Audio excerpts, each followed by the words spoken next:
वजीर आजम इमरान खान ने आज वजीर आजम हाउस में 37वीं नेशनल सिक्योरिटी कमेटी की मीटिंग की सदारत की।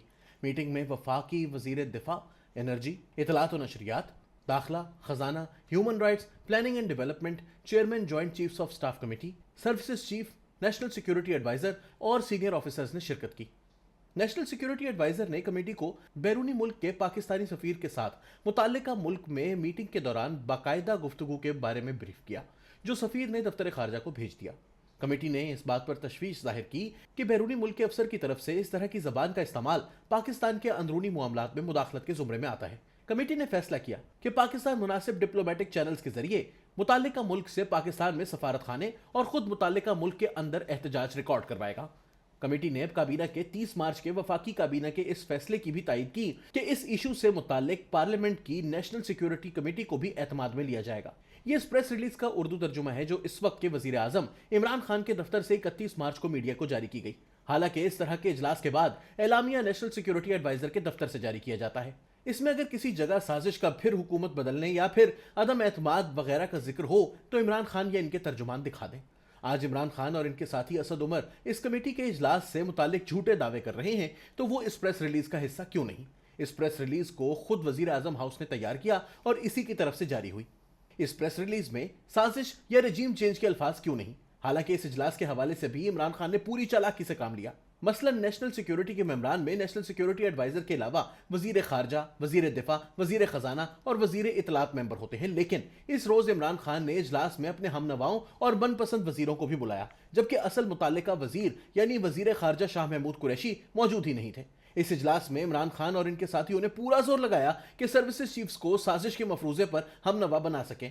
लेकिन जाहिर है कि ना सिर्फ DGISI हकाइक का अनबार लाए थे, बल्कि इनके साथ वॉशिंगटन के सफारत खाने में मौजूद डिफेंस अताशी का इनपुट भी मौजूद था और इन सबको रजीम चेंज का मफरूजा गलत लग रहा था। इसलिए कोई भी इस झूठे बयानिए को मानने को तैयार ना हुआ। मीटिंग में यह फैसला हुआ था कि इसके मिनट्स तमाम शुरका को तकसीम किए जाएंगे ताकि इनके दस्तखत लिए जा सकें। यह मामूल की कार्रवाई होती है, लेकिन इमरान खान ने मिनट्स शुरका को नहीं भिजवाए और अपने चहीतों और मुशीरों के साथ बैठकर मज़कूरा प्रेस रिलीज जारी की। लेकिन चूंकि मीटिंग में साजिश और रजीम चेंज के मफरूजे को सर्विसेज चीफ्स और DGISI ने गलत करार दिया था, इसलिए प्रेस रिलीज में भी साजिश का जिक्र ना कर सके।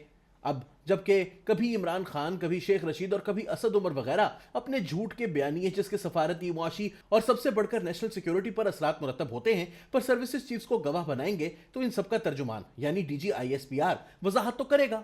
हकीकत यह है कि अब भी आर्मी चीफ और DGISPR ने अगर पूरा सच सामने रख दिया तो इमरान खान किसी को मुंह दिखाने के काबिल नहीं रहेंगे।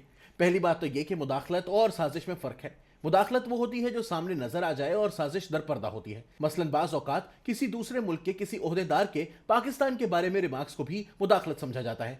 चंद रोज कबल अफगानिस्तान के तालिबान की हुकूमत ने पाकिस्तानी सफीर को तलब किया और पाकिस्तानी तैयारों की TTP के खिलाफ बमबारी को अपने अंदरूनी मामलात में मुदाखलत करार देकर एहतजाज किया। लेकिन इसका यह मतलब ना तालिबान ने लिया और ना ऐसा हो सकता है कि पाकिस्तान तालिबान की हुकूमत को तब्दील करना चाहता है। जब पहली मर्तबा आसिफ अली जरदारी रूस जा रहे थे तो अमेरिका इतना नाराज था कि हिलरी क्लिंटन ने खुद फोन करके आसिफ अली जरदारी से कहा कि अगर वो रूस गए तो फिर दोनों हुकूमतों का साथ चलना मुश्किल हो जाएगा। लेकिन क्या इसका मतलब यह था कि अमेरिका ने इसके बाद जरदारी हुकूमत को गिरा दिया? एटमी धमाकों से कबल अमेरिका ने नवाज शरीफ को लालच भी दी और धमाके करने की सूरत में बदतरीन नताइज की धमकियां भी। लेकिन क्या इसके बाद इन्होंने नवाज शरीफ को हुकूमत से निकाला?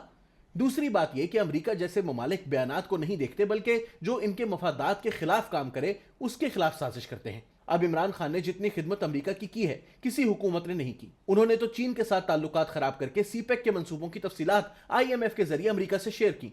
अमेरिकी बेवकूफ नहीं कि वो एक ऐसी हुकूमत को गिराते जिसको लाने के लिए उन्होंने गोल्ड स्मिथ वगैरह के जरिए 20 साल सरमायाकारी की थी।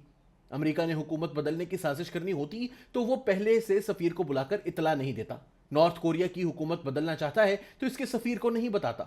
वो ईरान की हुकूमत को बदलना चाह रहा था तो सफीर को बुलाकर इतला नहीं दे रहा था। अफसोसनाक अमर यह है कि इमरान खान की देखा देखी अब इनकी खुशनुदी के लिए इनके असद उमर जैसे हमनवाओं ने भी झूठ बोलना शुरू कर दिया है। ताज़ा तरीन झूठ असद उमर ने यह बोला है कि नेशनल सिक्योरिटी कमेटी में मौजूदा एक बावर्दी अफसर ने भी साजिश के मौकफ की तायीद की। इस बावर्दी अफसर से मैंने खुद बात की। वो एक प्रोफेशनल, कमगो और मुहिब वतन इंसान है। इनकी क्रेडिबिलिटी असद उमर से 1000 गुना ज्यादा है और अल्लाह गवाह है कि मेरी बराह रास्त मालूमात के मुताबिक असद उमर इस बावर्दी अफसर से मुतालिक आधा सच बोलकर और बात को गलत रंग देकर फसाद फैला रहे हैं।